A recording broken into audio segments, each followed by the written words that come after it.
he hopes that God will use his words. He hopes that God will hear his prayers. He hopes that they will be affected by the sight of Titus as a representative of Paul. And he is hoping that these things collectively will produce a significant change in the Corinthian church. He prays for a real turnaround, a genuine repentance from destructive attitudes and sinful behaviors.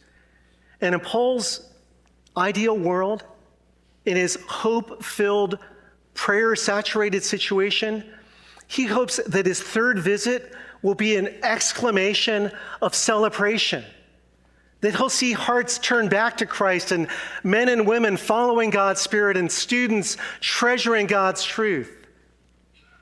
And he is hoping for the best, but he's preparing for a reality that shakes him to the core of his soul and breaks his spirit. See, Paul's a realist. He honestly fears discovering that things, instead of getting better, that they've actually gotten worse than before. And he's anxious that when he comes, that God will humiliate him as his spiritual father, that he will lose face and feel a great sense of shame.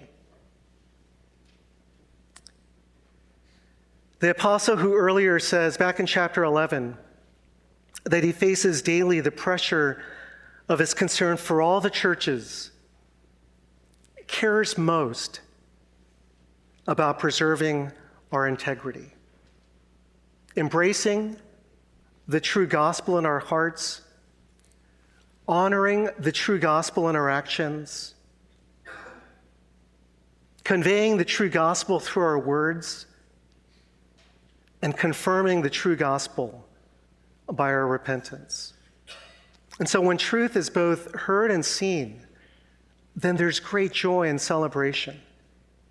And what he fears most is a loss of integrity, accepting a false gospel, having a gospel in our head that's somehow detached from our life, giving lip service to Jesus Christ, but somehow continuing in sin without repenting of sin that breaks God's heart and grieves his spirit.